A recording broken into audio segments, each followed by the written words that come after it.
welcome back to the channel, man. I got this 2012 Dodge Ram 1500. That's right, man. The 1500, as you can see, it has the Hemi in it. What's going on is overheating, and the reason it's overheating is because it's low on coolant. The reason because it's low on coolant because it has a coolant leak.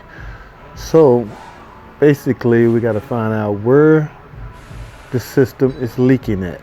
So what I recommend, what most technicians or mechanics recommend, first thing is verify the coolant level. Obviously this one was very low, so then you want to fill it up with coolant. Well, it don't have to be coolant, it can be water, because you're gonna make a coolant repair anyway.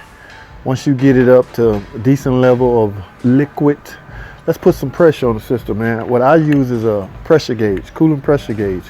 Pump it up to the red. That should get you around 20 psi pressure, and then start your visual inspection.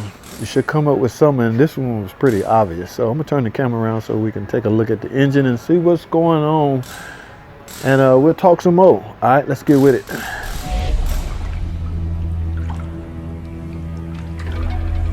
Okay, we're gonna start our visual inspection at the top of the engine. Now, if we look straight down here where the water pump area is and where the coolant sensor is, we can see liquid coolant right in that area. Now, the reason I'm focusing on this area is because I see rust all over in this area. Now, you can either find a way to get the car in the air or simply crawl under it so you can get a better view. Now, if you look right upwards where the water pump area is, you will see liquid, pressurized liquid. There's a drop right there. You can see pressurized liquid coolant leaking from the system. That is the water pump area. All right, do some more visual inspection, look over the complete system.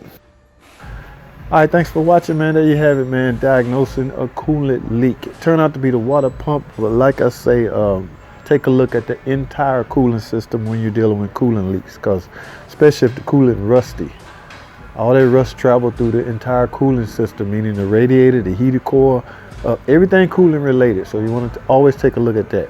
All right, again, thanks for watching. Comment and subscribe, and I'll see y'all in the next video. Peace.